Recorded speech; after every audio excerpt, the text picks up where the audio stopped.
And we are live. Charlie, have you finished eating? Mate, look at that. Clear palate, ready for the talking. Lovely. Zach is in the building. Hello, Zach. How we doing? Good. Hang on.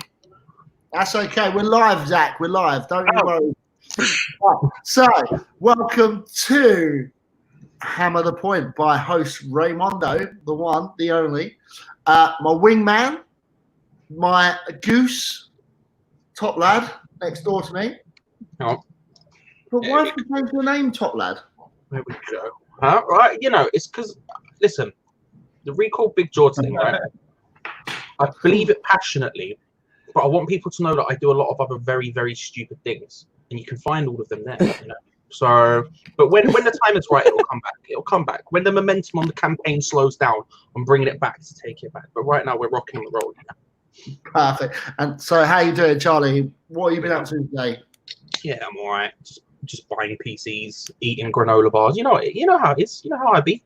These are the things I do on the daily. Wicked.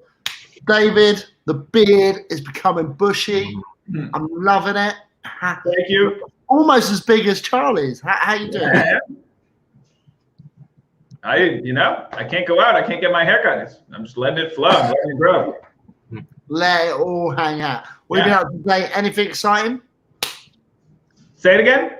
What have you been up to today? Anything exciting? No, just drinking some craft beers, watching The Unforgettable on it's actually a UK TV show on Amazon Prime.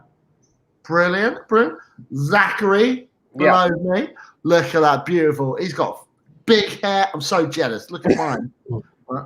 Yeah, we are all looking very Old Testament here. Me and Zach. Yeah. How you doing, Zach? You good? I am good, yeah. I just came back from Delaware this weekend.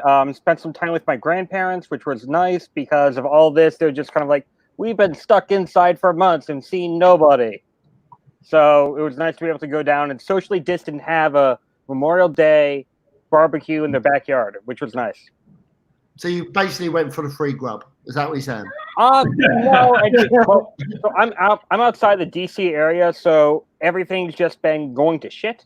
And Delaware is partially opening, and same with the whole the shoreline's opening up. So a lot more things are open. Hell, Ocean City, Maryland, there's a place down there, Fishtails. They have inflatable inner tubes like you would get in a lazy river that you can use in the parking lot to socially drink. Oh, lovely. And it got national attention. I'm like, this is the coolest thing ever because they have a huge parking lot. I'm like, that every place needs to do this in America. Shut down the streets, just get those out and just have fun. It's all fun and games, so you have to pee. Love it. Well, I can see in the chat room we've got our regulars there. We have the posh bird Rebecca, Fozzie Z. We have Neil from Down Under. Roberto Wally's in there, who was on Charlie's show the other day, and mine. Charlie and Rachel. Ours. It's a joint thing. It's John one. So hello everyone in the chat room. Just before we get started, let's just talk through a few things. This is the website, guys. As you know, every time we talk about the website, we need your money. Go to the shop. Go to the shop that way and buy yourself something lovely. There's some nice designs. All very beautiful stuff. Don't forget to go to our Twitter page. Shows you all the shows. That must be a promoted tweet. All these lovely things on there. What else we got here? Who's this guy? The Two Roberts. That's a retweet. So beautiful. Don't forget to go to our Facebook as well. Like all the pages. Right, boys. And today I've done a little bit of a PowerPoint because everyone's been on. Come on. Actually, I must tell a lie. It's not a PowerPoint because I'm on my MacBook, so it's actually a keynote. Ooh. So I don't even know what that is. I feel strongly against this. Hang on. Is it an address? Is it a keynote address? No. It just says keynote at the bottom. It's got some fancy new prints on there. Little Hammer the Point with Ray and friends. Like this, don't you guys? You like this? Chat room, you love this, don't you? Oh, little bit from Rebecca. Posh bird, shall I turn up? There we go. Bit naughty. Yeah, loads of it. So tonight, guys, I really just want to talk about some of the youth players that we've got within our squad. And I want you guys to tell me your views, your opinions, and I want you to hammer the point. Like it? Right, the link, tedious link. So first of all, let's talk about Jeremy Ngakia. Right? He's been offered a new contract, but he's holding out for a little bit more. Rumours are he's holding out for 20 grand a week. Bit like Reece Hopfers. Top lad, Charlie, what's your view on the whole Jeremy Ngakia story? It's frustrating because I wanted him to start. Like, when the season came back, I wanted him to be the person who started at right back. That's not to say I think he's a first choice Premier League right back level right now at this second in time, but I did want him to be the person to take it forward. I thought he was our best option. And out of the two youth right backs that we've got, he was the one that I was more confident about. I liked the way he played more, and he just doesn't have that big injury. So it was a case of I wanted him. So it's a bit, it sucks to be real with what's happened, but it is what it is. You look at, say, what Oxford said recently about moving to Augsburg and how he felt like he had to move because there wasn't a path into the first team. I think with Ngakia and Bot Johnson at that right back position, there is a path. So you can understand a situation where he doesn't want to be taking the piss out of contract-wise, but ultimately, I don't think. I have no information on this. I haven't really been paying much attention to all of the stuff that's been going on about it because, I've got better things to do with my day. But I don't think they would have made the decision they made unless there was not a guaranteed deal, but they were 100% certain they could get a deal somewhere else. Because otherwise, in this weird world, there is no way you don't go for the guaranteed money as opposed to just lobbing a youth player who might not get a deal, then might tumble down the leagues and then never be able to get that money again. So in my opinion, I think there's a deal out there waiting for him somewhere. And I think he's a good enough player to where he can make it work. He's a very exciting player, goes forward well, has good passing, good vision. I think he's going to make it work. I wish it was with us. And I still hope it will be with us. If he signed a new deal, I wouldn't be against being like, come back in. Perfect.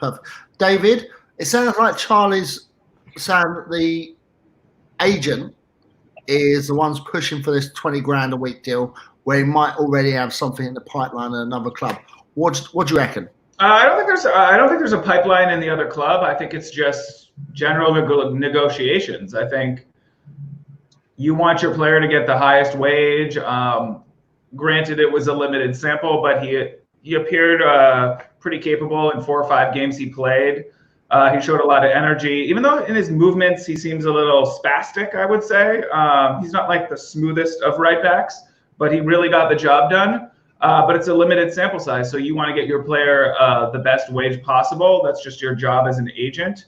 I think it's strange that I don't think it was his agent who leaked the troubles. It was the Claret and Hugh website, which I think they're doing their job too. They're trying to bring down the wage. But I also want to bring up the fact that I think Ben Johnson's natural position is right back, and he's not too shabby either. And then there have been rumors of us signing the River Plate right back, Gonzalo Montiel. So I think there's a general, a specific decision to be made at the top of the West Ham hierarchy. Do we just want to let Jeremy Ngakia leave? It's been a limited sample size, and then go with Johnson and sign this right back from River Plate and just move on from the whole situation. But I don't know. I know it makes me worried because someone from our youth team is coming through the ranks, and they're just like, "Well, jog on, mate. We've got these other people in the pipeline. We don't really need you." So hopefully, it's nothing to do with the agent being too greedy, or just hopefully buying friend. Zach, what's your views on the whole scenario? So I think what's the job of an agent? The job of an agent is to get your client the best deal possible. And the agents get paid by a basis of player salaries. I think in baseball it's around 10%-ish. That sounds about right. But he's just trying to keep pushing the envelope, trying to get that 20 grand a week, which is a little over million pounds a year, by the way. I did the math. So that's what he wants. And I just said, if I'm the agent, personally, I don't blame him for trying to push him more. The kid's 19 years old. If he's going to play like he's played in the 4 games we've seen him, he's going to be a star in this league, and he may at one point be starting for England at some point. And that's something that would be great and would really help our youth system, because right now our youth system is being gutted. We have the Academy of Football right there on the touchline, right in between the dugouts. And it doesn't seem, to me at least, that we're really living up to that name, because we just keep having guys come in, they look really promising, then we loan them out, and then we get rid of them for whatever reason whatsoever. And it's just it's not a good look for us as a club. And to be quite honest, if he wants 20 grand a week, I'm willing to pay 20 grand a week. Yeah, I kind of similarly agree with you, Zach. And you make a good point. Yeah, it's 20 grand a week, £1 million a year. We're looking to spend like £6.5 million on an Argentina River Plate right back. Is there going to be much of an uplift in that player? Is he that much better than Ngakia? I don't know. Maybe. Hang on. If we're looking at someone for £6.5 million, I would much rather look at Hiroki Sakai out of Marseille. He is a fan favorite down in Marseille. He plays right back extremely well. Everyone loves him. And he will just be immediately come into town. He'll be smiling, and everyone will be happy, and he's going to be happy all the time. Even if we lose, he's still going to be happy. And everyone loves him down in Marseille. And I really think that if we were to go looking for established right backs, Hiroki Sakai would be a good choice, and he's only valued at $6 million US. So I think there's a market there. But then again, I am not the one scout West Ham United has. Yeah, that's true. David, question for you. Zach brought up a good point about it being leaked, or was it yourself? I can't remember now. Do we agree with the contract being leaked by the board? Because let's be honest, Claret and Hugh do get their information from the board. Yeah, I do not like Claret and Hugh. No. So it's a little bit naughty on their part. What's your views on the contract whole situation? Like I said, I think it's very simple. Like you said, it's a bit naughty, but it's a bit the way the club runs their policy, that if an agent is pushing back against them, they'll leak something to fight back against that. I think in the Allardyce era, they really had it where they wanted it. Allardyce had the agents. They were in agreement with the agents. They said, we're going to let Allardyce do his thing with the agents, save us a little money, and we really don't have to do anything except ride the wave. Then what I think happened is the supporters got a bit discontented with Sam Allardyce's tactics, the supposed anti-football tactics, and then they kind of retroactively demonized Sam Allardyce a bit. But I think this ownership is kind of known for having the agents they like and having the agents they don't like. And if you're an agent you're an agent they don't like, they'll fight back against you. Yeah. Just see by Rebecca here, she's all about Matty Cash. The posh girls are always about the cash, aren't they? Just saying. Just saying. Charlie, do you think this might have backfired on the board leaking this information? Because a lot of West Ham fans are kind of like, well, you're leaking that info. And a lot of people are kicking up a fuss about it. Yes. Like, ultimately, it's their fault in every way.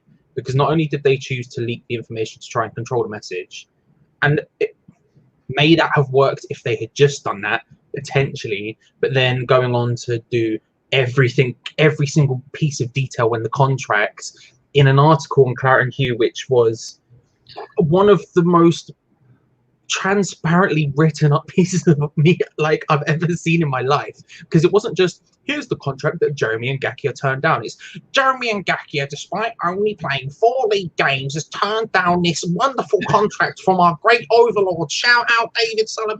Like, it was insanely written, right? And like, if they hadn't had done that, then maybe people would have gone, do you know what, fair play is what it is. Like, let's take that information and then make our own decisions. But then on top of that, they're the people who put it in this stupid position anyway. If they had rolled up and given Ngakia, because here's the thing, I don't know exactly what's true and what's not. I suspect the details are true, but I don't think he wanted 20 grand, for example, and all this sort of nonsense, right? If they had rolled up and not insulted him with a contract offer before he played these games, or whenever, after he played the games before we're about to start playing games again, all this stuff, then we wouldn't be in this position. They can't help themselves. It's unreal. It was a weird situation because I think I asked this on a different show, but I thought, would the protests that we saw just before the games went away have existed when the games came back? Say everyone was able to go to the next game, the next home game, right? Would that protest have been as strong? I don't think it probably would have. I think because people were like, take a step back, let people deal with a difficult situation, then we can go back to discussing whether or not or how soon we want them to leave, because I don't think anyone wants them to stay, right? But then they come out and do something so stupid that everyone goes, actually, I forgot about these absolute plonkers. Just get them out again. It's unreal behavior. Like, you think they learn, wouldn't you, Ray? But they don't. They don't learn. It's crazy.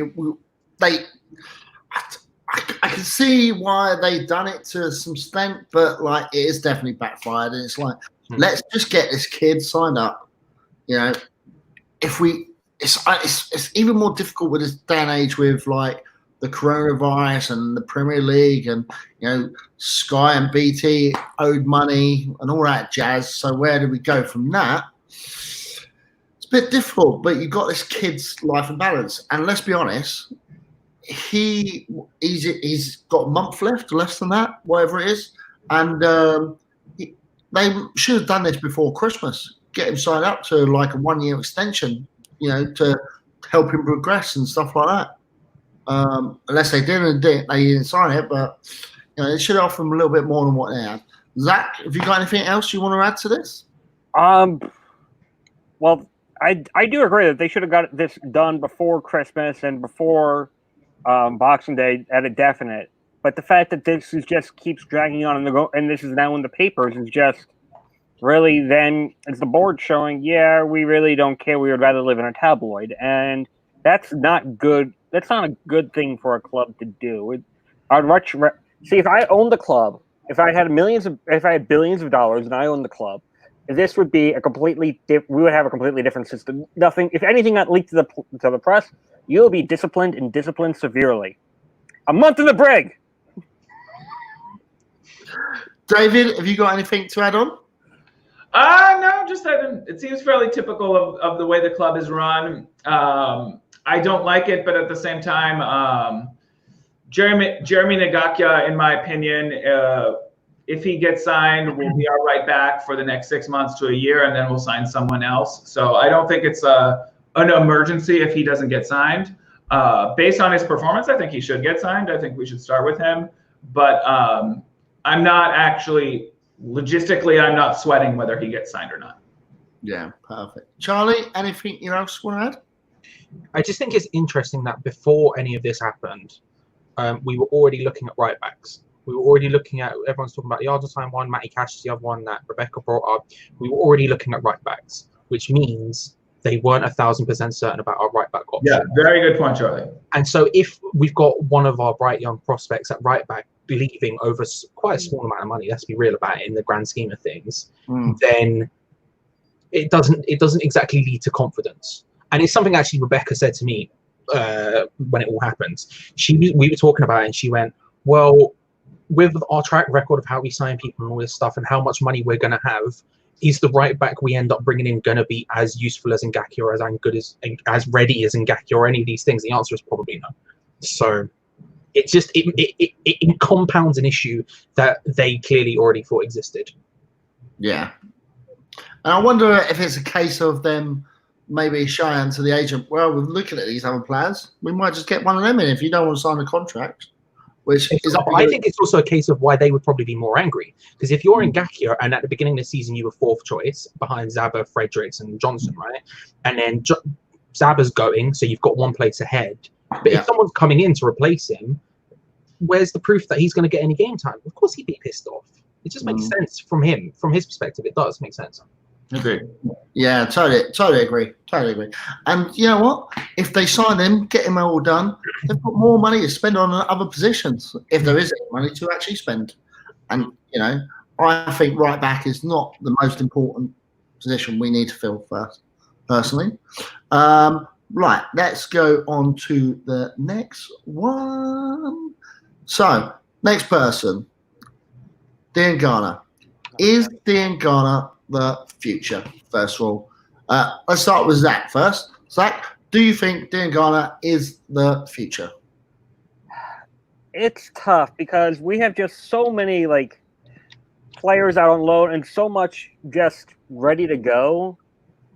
And also with this, and do we know how long the contracts are going to be extended for, if at all? If we do decide to play out the rest of the year, finish up the season, are they going to continue? The contract's going to continue up until the last day of the season, or what? Are we going to be walking around with free agent players? And that's something that I would like to know. But it's just going to be. He's done well at West Brom, but it's the championship, and will that translate over? And that's something to worry about. But personally, I would like to see him get another chance at West Ham and see how well, and see if he can be ready to go for next season if we can bring him back. Okay, cool. David, do you think he is the future?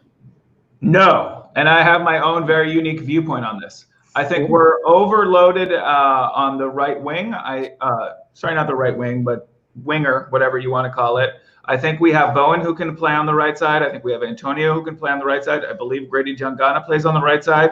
From what I saw of him when he played with West Ham, he was very fast. He was very technical. He was very good going into the box. But then when he got inside the box, he was not physical enough.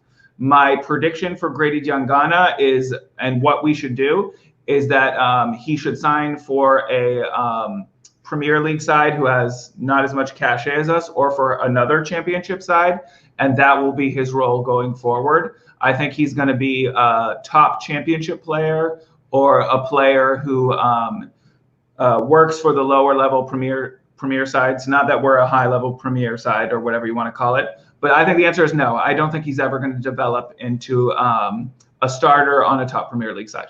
That's honestly what I believe. Charlie, what are your views? I love that. Can we just talk about how bold and decisive into that day? Just came in with I love that. Okay. Yeah. Mine's going to be a lot less decisive than that. I apologize. I think he should be, but as David said, I don't think he will be because of how stacked we are in that position. Antonio, Anderson, Yarmolenko, Robert Snodgrass, Lanzini. Yeah, I forgot about Yarmolenko. These are all people who can play in the, say, two wing positions that he could either, let's say he moves over to the left or he plays on the right or whatever. These are people who play in those positions. And so will he get in ahead of any of those? Probably not. Which is why he had to go out on loan in the first place, was because there just wasn't enough space for a player like that to come through and get game time, unlike Ngaka and Johnson, right? So should he be the future? Yes, I do think he should be.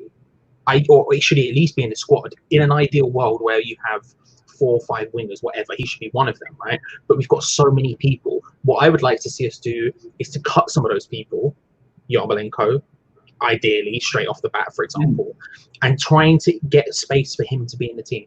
Because I think he's had a very, very good year at West Brom, apart from his massive injury. But I think outside of that, he's been very good. And I think he was showing enough promise when he was with us before, where I want to see that. I want to see him get those opportunities again. So I think we should cut some of those wide players in order to get a space for someone like him. Because again, if we've not got that many, like you just alluded to, Ray, fam, get some of those wages off. Get a bit of money in. We won't get much for Yarmolenko, but every little helps in this kind of situation. And we've got a ready-made replacement sitting there, ready to go. Yeah, I totally agree with you. You know, you look at Yarmolenko, he's on 130 grand a week, roughly. So, you know, that's crazy money that it could be saving, even if they give him away for free, for instance. You know, for me, Diangana is in the future. I think he is the future. I think he's going to be fighting with Bowen to take that position. I think there is opportunity for him to swap sides. So him and Bowen can play on the left or on the right. Does that give the opportunity for then Anderson to slot in the middle and play that number 10 role, just behind the striker. But then where does Fornals play? Because that's Fornals' role. Wow. Fornals plays the other side. Fornals is not as fast as some of the other players. So I would actually drop him back a bit, to be fair. Ooh, okay. Play within like a central midfield that, backs up the strike, back up the attacking midfielder, then has to drop back. Yeah, we've got Souček in there at the moment that can do that position nicely, but we do need backup for that position. Okay. We've got Mark Noble, Mr. West Ham, can't play every single game. So, that'll be my position. I like to see Antonio as well. He plays in that position, but let's be honest, he's probably going to be the number 1 or number 2 striker position, because Haller's just not performing at that higher tier that we need him to play. He's not as speedy. He hasn't really got the Premiership just yet. Maybe that's the case for next season. He will get it. Henry took a year to get it. So I do see, I think he had a really good season at West Brom. But I do like the fact that Diangana for next season could be a super sub. Give us something a bit different.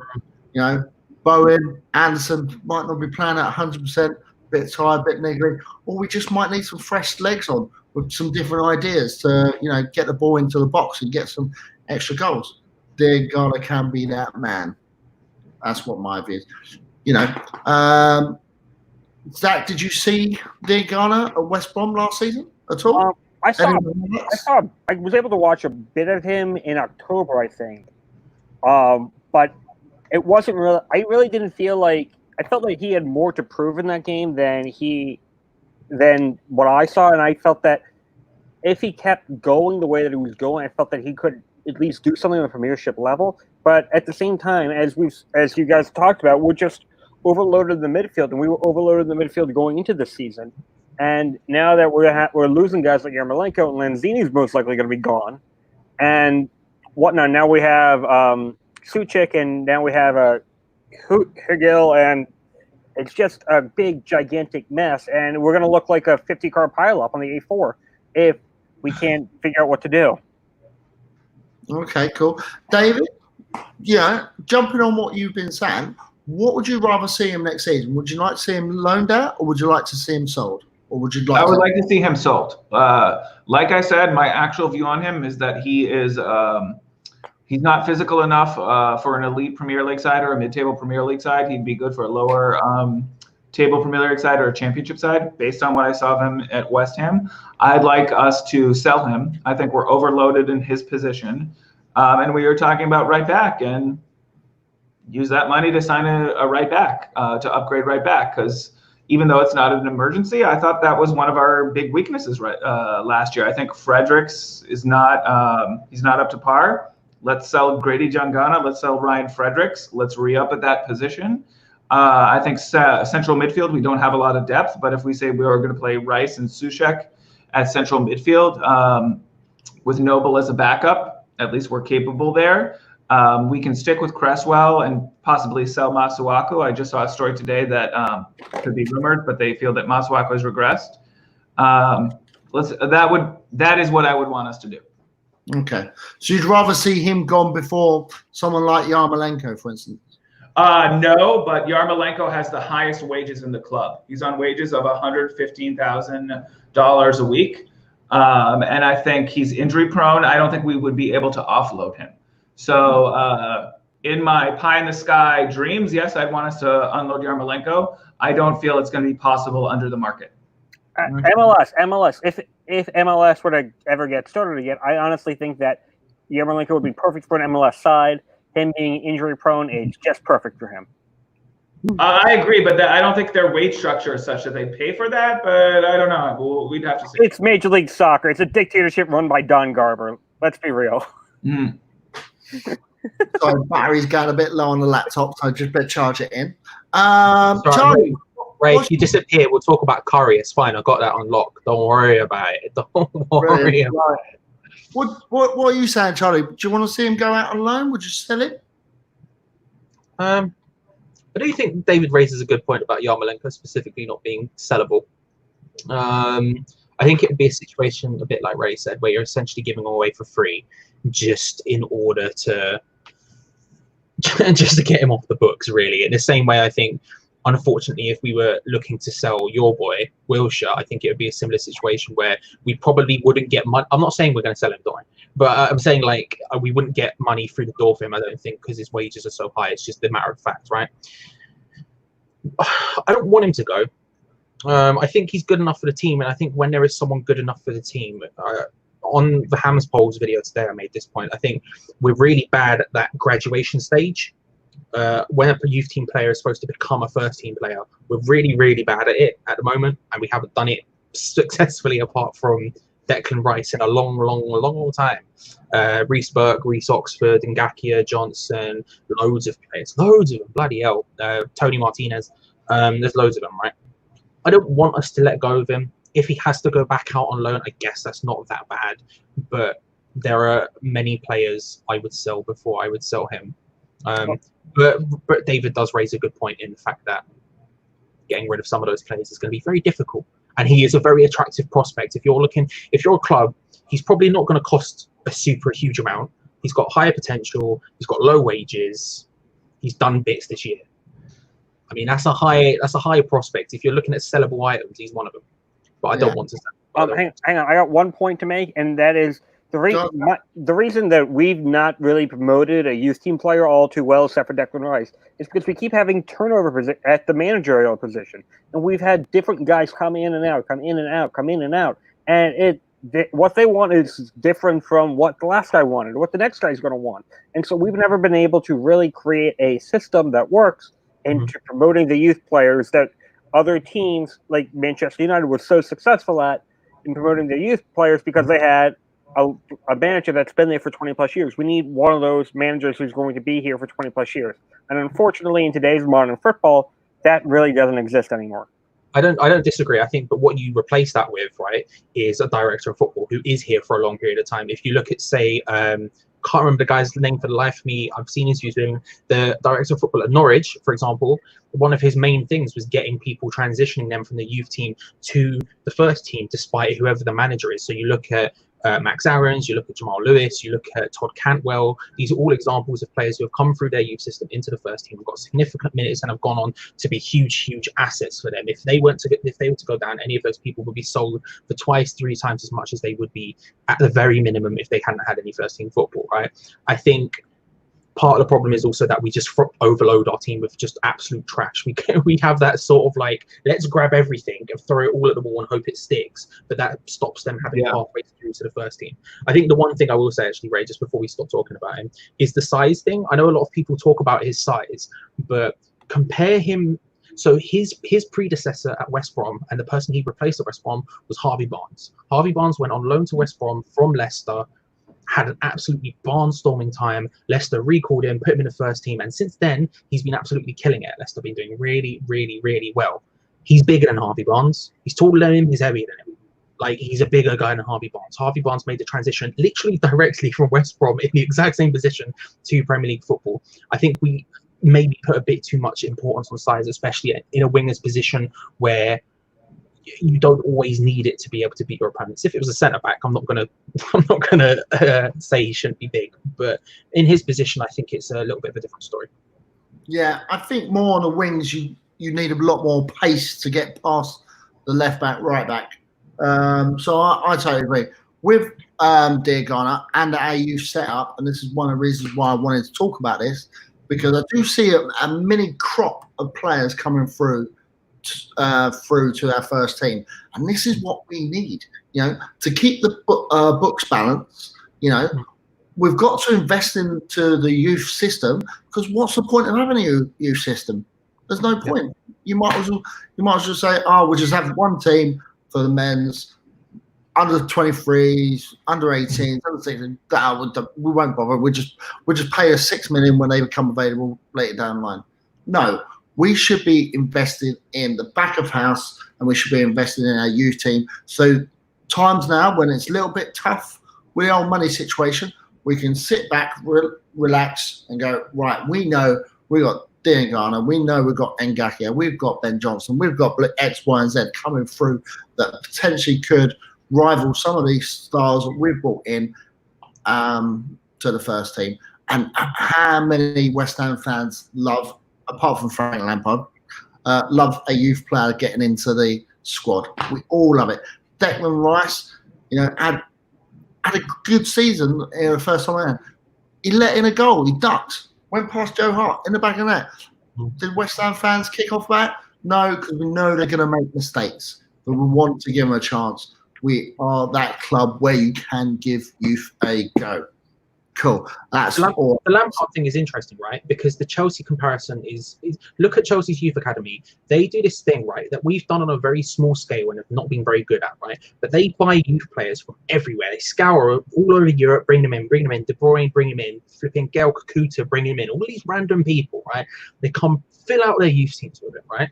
Absolutely full of chock-a-block of random players from Benfica, from Atletico, from whoever, right?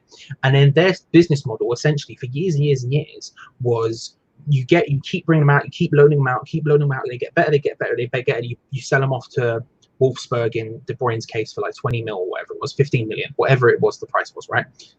That can then almost afford to run your youth academy for another 2, 3, 4 years, right? And then at some point, they've managed to reap the rewards of an accidental transfer ban, where now they can use all of these incredible youth players they've just had. But the problem is we don't actually invest in them properly, so we can't grow them to the point where they're actually an asset for anyone.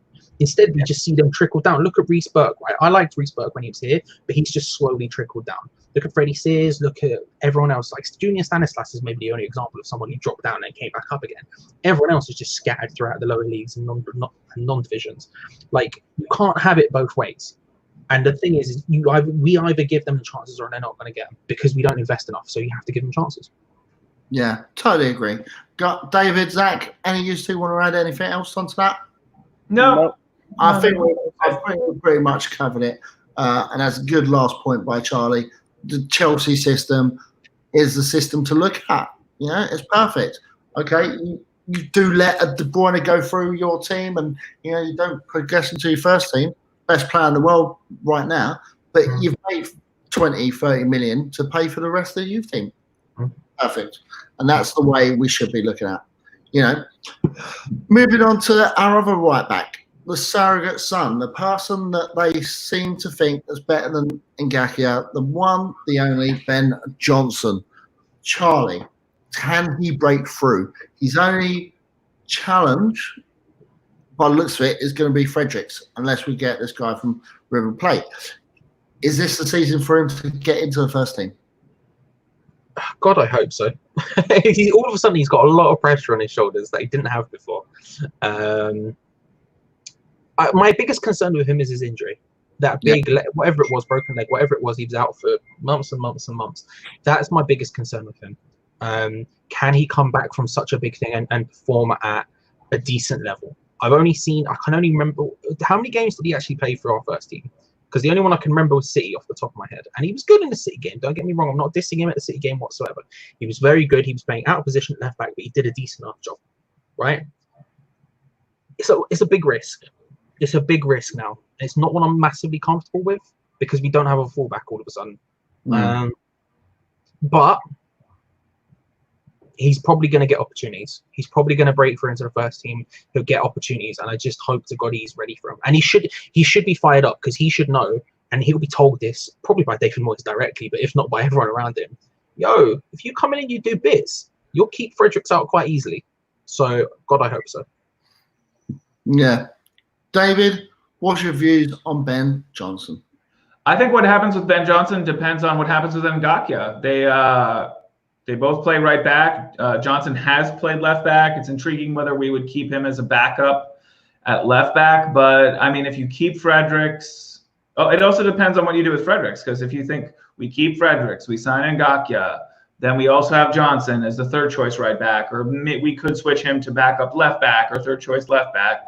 I think there's a lot of moving parts that may decide what we do with him. I think if we have lesser depth at left back and right back, keep him. If we have enough depth, kick the can down the road. Yeah, I kind of agree with Tim, what he just said in the comments. Ngakia, I don't see as that much better than Ben Johnson, even though they've both not played a lot of matches at the Premier League level.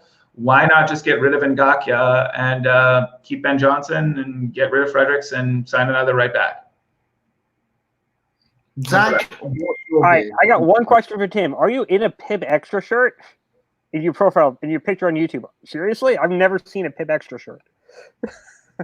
But Tim loves Pib. There's only one place I know of that I can find Pib, and that they've closed down in the county. So I'm just kind of like, now I don't know where on earth to find a Pib anymore. But that's a story for another time. But I think Tim has a really solid point in selling Fredericks and selling and getting rid of the older players and bringing in the youth. The older players can go. We have the veteran leadership that we need.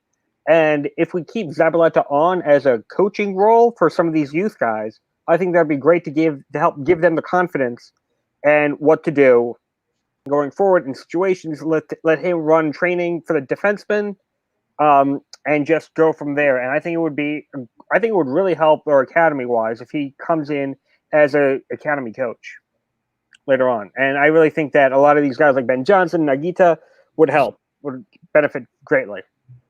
I think Zabaleta's just go on a point. He's going back to his wife that she lives in Barcelona. I think. Yeah, his contract is expired, so we'll see. Hang on, that doesn't mean he can't live in Barcelona and commute every day. I think he's going to retire. And I don't think that shows enough commitment. So for one scout, I think it is. Brilliant. For me, I would like to see Ben Johnson at least getting opportunities. Fredericks, I like Fredericks. He runs so fast, but he has no end. So he needs to work on his finishing, on his crossing and stuff like that. And this could be an opportunity for Ben Johnson to sneak in, especially with the uncertainty of Ngakia. Moyes might be thinking to him, well, if Ngakia is not going to sign a contract, Johnson, you're my number 2, maybe even my number 1. Step up the role, mate. Let's see how you get through. So I would like to see an opportunity for Ben Johnson. I want to see him do some bits. And if he doesn't get the opportunity, he's got to be loaned out. He's got to get some, Dean Garner training from the Championship to produce the bits in the Premiership. He's shown promise, someone that can move out of his position onto the left-hand side, play against Man City. Arguably, them and Liverpool are the best teams in the country. He kept that side quiet. Didn't have any issues. So, Charlie, have you got anything you'd like to add about our man Ben Johnson? I know I love the idea of selling everyone and just putting the youth in. It's a very exciting thing, but I don't. Ideally, I think you sell Fredericks and you get in someone. I wanted it to be a situation where you have like a first choice stable guy that can do, like you come in and he's going to do it. Like Zabaleta 3 years ago, 4 years ago, right? Someone who they're just in charge of that position. They know what they're doing and they're stable. And in that way, when say they got injured and went away, then when Johnson stepped into the team, you think, well, if it doesn't work out, it's only 3 weeks. It's only 4 weeks. Then whatever comes back, Charlie Walsh comes back, you put him in at right back as a grand old time. What a time to do that, right? That's what I want. I love the idea of just putting everything on the youth and just go at it. But I also think that's incredibly high risk. But yeah, if the only way I would loan Ben Johnson out at this point is if we did buy another, and we had another right back at the club that wasn't just Fredericks, and then I could maybe deal with it being Fredericks and someone else. But at this point, he's a first team player now. He just is. You need at least 2 people for every position. With West Ham United, we're going to get injuries. He's a first team player. Well, West Ham probably need a third. Let's be honest, need 3 players in the position. Yeah. David, you got anything else you want to add? I do want to just add before you do, or if you do, I didn't realise how short Ben Johnson is. He's only 5'9". So I was Charlie the other day. I'm taller. Just out. He's the same height as me, and I'm short. Let's be honest, right? But I was saying to Charlie the other day that Ben Johnson could potentially move into the centre because he's been playing left and right, and he doesn't. In my mind, I don't see him as the build of a left back or right back. But now seeing that he's actually 5'9", I don't see him moving into the centre role. No, that's too short for a centre back in the Premier League. I believe. Yeah, you got to be 6'1" at least, minimum, to be fair. But yeah, have you got anything you'd like to add on that, Dave? No, I disagree. Let's try to sell Ryan Fredericks. Maybe keep Ngakia, maybe not. But let's keep Ben Johnson in the team, but as a reserve right back who can fill in if our next signing who we get to try to improve the position gets injured. Yeah, That would be my view. Zach, anything you'd like to add? Yeah, I got one question because I don't really I know how I understand how mostly U.S. soccer works. I'm not really quite sure about British soccer. Is there such a thing as a short-term loan, as in like a month-long or a 6-week loan instead? Because that's a big thing here in the States, as opposed to just like, oh, we're going to give you for the whole season out on loan. Because I think that would be a lot. I think that would be a great idea for some of these guys. Just give them a very short-term loan at some of these teams, and just. Let's see how that works. I think they go with the transfer window. So you can have a half-season loan, you can have a full-season loan, you can have a 2-year loan, you can have a 3-year loan, right? You can have short-term ones in certain circumstances. So you can have, say, emergency ones, and you see a lot of what happens is, say, for example, the Championship has a longer transfer window than the Premier League. Okay. So in January, for example, it lasts a bit longer. In summer, it lasts a bit longer. What you tend to see is a lot of Championship teams, when they need someone in for 1 month, for 2 months, go to the Premier League, sign a youth player on. So it is possible, but it's only under certain. It's only under emergency circumstances. Okay. Boys, can I just say, for the next episode, Tim has got to send us some biscuits. Look at this. We have got £9 in our bank, or $9. No, 9 Mexican pesos. No, 9 Mexican dollars, which are Mexican pesos. So that's like 90 cents in American dollars. Oh, boys. Freddo's all around. Freddo's all around. It adds to the biscuit fund. Tim, I want to see that in our bank account. Okay. Hang on. So 9 pesos is 40 cents. Yeah, like I said, it's a lot less. Hey, 40 cents more than what we had at the start of the show. Exactly. Come on. That's all I'm saying. Tim, we need the biscuits. Expect your DMs to light up after this, Tim. We're coming. I love it. If anyone else wants to donate, bring up the biscuit fund. Cool. Next. It's been mentioned by Moyles today that he sees Silva as potential to be a striker. Again, is he going to get a chance? Oh, hold on before we move on to that, boys. You got it, Ray. We're in. We're in the biscuit fund. Come on. Hey. Come on. I'll be checking our bank account, making sure that's in. But yeah, Silva. He's had an injury. You know, realistically, he could get an opportunity in the team because there's not really many strikers we've got. I was going to say the same thing, Ray. Yeah. Yeah. So, David, we're going to start with you. What's your view on Silva? Yeah, I actually liked a lot of what I saw from Sandy Silva before he got injured. And exactly like you said, strikers where we have a paucity of players who can actually play and slot in there. So we don't have a lot to lose by having him as the striker, of a third choice striker. Where with on right wing, we have a lot of players. So then Grady Diangana doesn't serve as much purpose. I actually think the money we'd pay on a wage for Sandy Silva would be less because he's been injured. I like what I saw from him before the injury. So I say, let's roll with it. Let's go with Sandy Silva. I'm pro Sandy Silva. Yeah, I totally agree. Zach, what's your view? So I just want to bring up his illness and how something like this can come up again, unfortunately. But that's all I'm going to say. It's very disgusting, anyways. And any other way you put it. But I think that if he's given the chance, he can do well here at West Ham. But at the same time, we're so overloaded with the midfield position, and we have guys who are attacking midfielders who I fully expect Morris to go, okay, I want you to be the starting striker and you sit on the bench. And everyone's like, what the fuck is going on? What in God's name is going on? No one has any idea what's going on because this is what Morris wants and what Morris thinks is correct.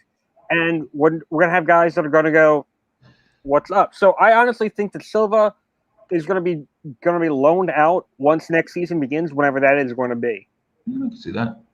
So I don't know, probably to a championship side to give him a chance to get his feet back, because he's missed so much this season, just to go out and try and see if he's still worth it. And if he's not worth it, then we're going to sell him to somebody in America probably. Yeah. Before we move on to Charlie, Bo, love you, thank you. That's £5 English to the Biscuit Fund. I love it. Yay! Real money. That's Come what on! I can clock what that means in biscuit form. Pesos, I'm not sure about. I don't know what the Mexican thing is, but I can tell you in pounds what biscuits we're getting. Are these the Jeremy Dodgers ones, or are these upper tier of Jeremy Dodgers, Charlie? I'm thinking 5 packs of Maryland's just straight off the bat, bro. Oh. I'm just saying that. I'm just putting it out there. £1, one bang. Let's go. Let's go. We could get single chocolate. We can get double chocolate chip. We could get triple chocolate if we're going mad. By the way, so you know, Maryland is where I'm actually from. So. Hey, then you know, Zach. See, we've figured it out. Yeah. Figured it out. Didn't know that before. I'm going to be taking photos and putting them on Twitter. Oh, someone that didn't want to be left out. Come on, Rebecca! Show us the money. Just call me Tom Cruise. Mate, it's happening. It's happening. I love you, Becca. Thank you very much. I'll slide in your DMs later. Don't you worry. Charlie, back on to Silva. Yes. What's yours? Biscuits. I think he, unfortunately, it's a similar situation with Dan Garnett in that there's so many people ahead of him. It makes it quite difficult. In the striking position, we do have not that many, but if Yeti can't get a chance and we only have 2 senior strikers and Hugo can't get a chance because he's gone out on loan, then I don't know how much of a chance he's going to get, unfortunately. I also think the truth is that, we keep being rumored that we're in for a striker. That's going to make it even harder for him. Can he make it a first team? I don't know. I've never been mad impressed by him. I think his numbers are okay, but we are in the second division of youth team football, essentially. So you'd want them to be at least okay. But he is the first choice. If we do need someone to step up from the youth team to play up front, he is literally the first choice. Unfortunately, I just think we've got too many people ahead of him. That's not going to happen. A loan out to a top, I would go for a European top 5 league. Would be ideal.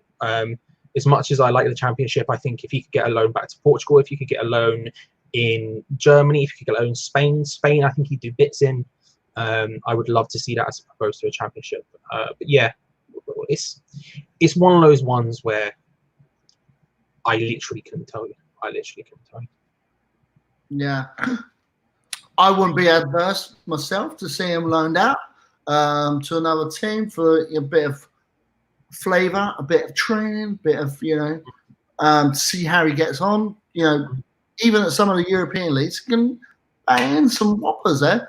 And he is going to be up against it because, let's be honest, if Haller's not playing, you got Antonio. You got not got Antonio, you got a Jetty, because we're still going to have a Jetty by the looks of it.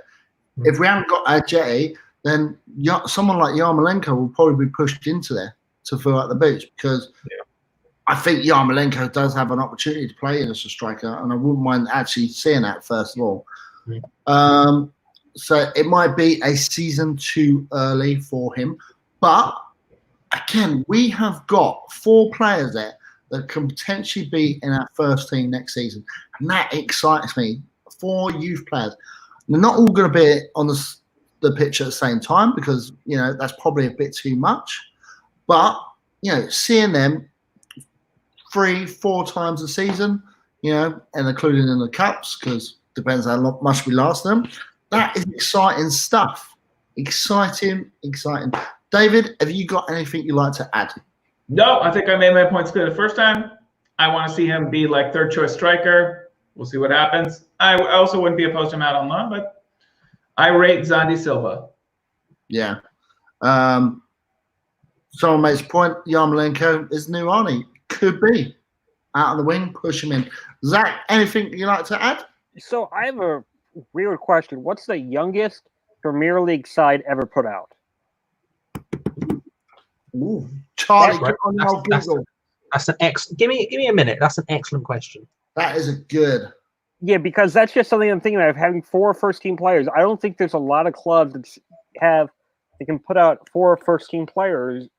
Well, sorry, 4 academy players. And be like, hey, here are a bunch of guys who are under the age of 21. Go. And that would definitely bring our average age down dramatically. And well, I don't know what was the youngest Premier side ever, but I remember that destruction in the Allardyce era in the Cup against Nottingham Forest when we just put out that raft of young players. I guess that doesn't count as a Premier League side. yeah. Well, so, that was a Cup match, but I remember that specifically. well, so I know in the FA Manager's attempt to just put out a raft of young players. I know in the FA Cup, I think it was Arsenal back in like the 20s or 30s, lost to a school team. And they were a bunch of like 14, 15, 16-year-old kids that they lost to. And everyone, all the kids were excited. They were celebrating like they just won it all. And Arsenal was just kind of like, what the fuck just happened? We get paid and we get beat by a bunch of kids who are going to sleep in their parents' house tonight? What the fuck? Mm. I swear to God, it's a real thing. I bought it in a book in a charity shop.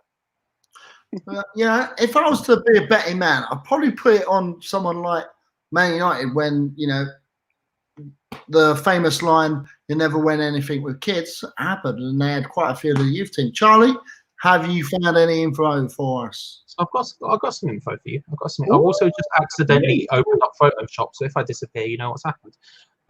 So the youngest one this season specifically was Ole Gunnar Solskjaer, of course, Man United with his young boys. That's an average age of 23 years and 350 days, which beat Chelsea's record this year of like 3 days, 4 days, something like that. But the youngest ever I can find is Middlesbrough in the 2005-2006 season under Steve McLaren, had an average age of 20.5. There we go. That's in the comments. There you go. And then after that was Arsenal, 22.7 under Wenger, obviously, because Wenger loved them kids. Thank you, Joe, for that info. Yeah, that's cool. Joe, what? That's a bit of news I didn't know before, so that's quite good. And having that age of like 20, even the 23 to 24 is still quite young for a Premiership team, average age. I know West Ham do like the older lads, so maybe that's what it is. I don't know. Zach, anything else you want to add? Nope. I just think I'm glad I'm not Moyes, and I'm glad I'm not the director of football because they have a lot of work to do. They do have a lot of work. And I hope they invest. Charlie, you got anything else you add? Yeah, I can't even find our youngest one this year, which shows you probably how old we usually go for. Yeah, I don't think it's going to happen for him, unfortunately. Just we've got so many people in that position, and the people who are in charge of signing people at our club, aka David Sullivan, are obsessed with buying forwards. They will always do it. They will continuously do it. They will keep throwing forwards at the wall until one of them sticks. And so I suspect we'll see yet another one come in, and that will block his pathway. I suspect loan him out, European top 5 league, and then maybe we can sell him for some sort of profit from what we bought him for. I think that's probably the best we can hope for Xande Silva, unfortunately. Yeah. Guys, question I have got, the final question for you is would you rather us sign some players this summer? I'll start with you, Charlie. Right. Would you rather us see us sign someone this summer or get rid of some of the higher wages, i.e. Yarmolenko, Antonio, we're losing Zerman, we're losing even my boy Jack Wilshere, pick them on and, let some of the youth players come through the ranks and play them as a squad player and use the money that we're going to be saving on transfer fees, invest it into the youth team, a bit like what I love, what you love, Charlie, NXT. Yes. Okay. Because I think NXT, you take that model and you transfer it across So Premier League, that would be spot on because you have all the cameras, you have all the stadium, which could be Rush Green, just do it up a little bit more, spend it out, have proper training facilities, have all the bells and whistles that we can possibly have in an NXT style. Anyone watch wrestling, they will get that. What would you say? I was going to say, I can't wait for anyone who doesn't know what that is in the chat to be Googling NXT. What is this? Without you mentioning it was a WWE thing. Yeah, I like this thing is I like the idea. I think you'd probably see wages of youth players absolutely spiral in the same way that NXT has Adam Cole, who's on an incredible amount of money compared to some other people. But yeah, I think you look at exactly undisputed all day, baby. I think you look at the people we have who are ready. I look at say Dean Garner. I look at Josh Cullen. I look at Ben Johnson / Jeremy Ngakia if he stays, right? And I say, right, those are people who I think right now are ready to be in the squad. These are ready to be first team footballers, in my opinion. Josh Cullen's the one that people would argue about, but they're the ones I would say. And you say, okay, who in those positions is holding them back? Who is stopping those people from getting those game times? And then you get rid of the deadwood in that position. Because to be fair, shout out, Fo. To be fair, I think we have deadwood in a hell of a lot of positions. And so those are the ones I would prioritize getting rid of. And like you say, you boost the transfer budget and then you can give these people opportunities that they so rightly deserve. But yes, just in case, Adam Cole, baby, undisputed for life. Adam Cole, baby. Love it. David, I want to add something on to you guys because you are the Americans, right? Compared to the NFL and the college football is so big. How can we, preferably just West Ham, because make our youth team bigger and more interesting? Do we have to look at, I don't know, buying a university, for instance, and have West Ham University? Yes. Yes. Well, unfortunately, I'm going to be very negative right now. Breaking the trend of what's happened, and I don't think we can follow the trend. The way world football is going is you have your big spenders like Man City, like Barcelona, like Real Madrid, and then you have teams like Ajax, Amsterdam, and Red Bull Leipzig, and now even Red Bull Salzburg is doing it. Maybe you have a Porto. They make a commitment to having a soccer school, a soccer academy. And they have a very specific way they do things. They have a very specific way they train the players. They have levels at each age. They have so many fields, pristine fields. They use statistics. They use nutrition. I think for us to ever dream that West Ham could spend the money, especially with the quality of our pitches, that we would spend the money and do what they do. When what we talked about earlier, how we're a very agent-based club, we don't spend a lot of money on our youth setup.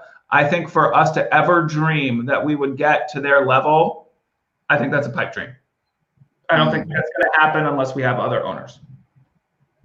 Yeah. Just so, and this question for Zach, bringing all the, having a university where we have West Ham University, for instance, we'll be able to get a lot of other players over because we'll be able to add the education part of into it. Could that be a way of getting the youth academy up?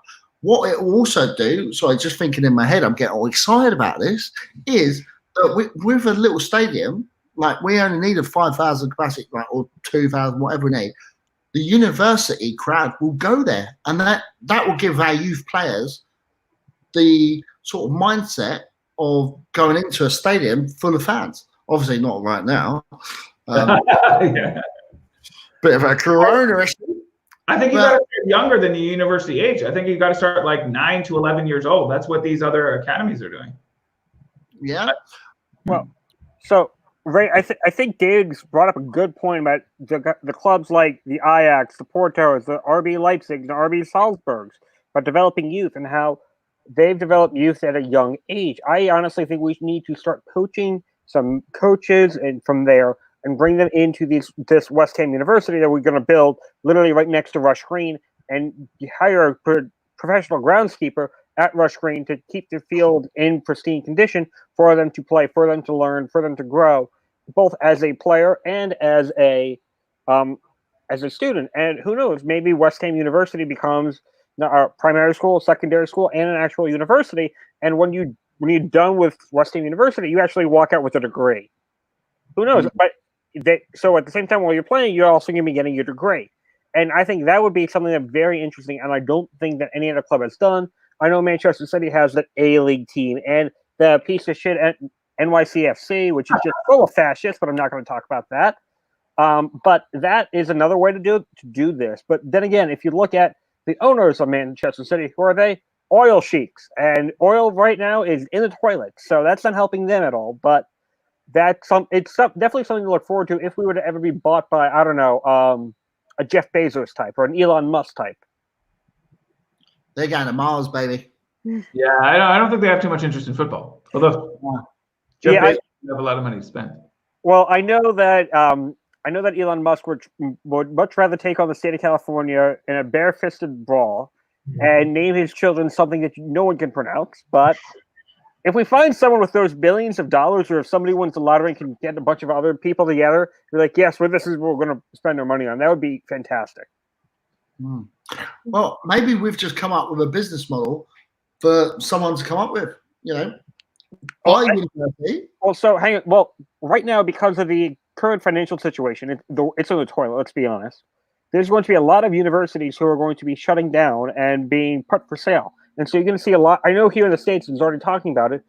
Universities are going to have to merge together with other universities and become this bigger university. So a small liberal arts school is going to have to merge with the bigger school that's down the street because that's just how they're going to stay afloat.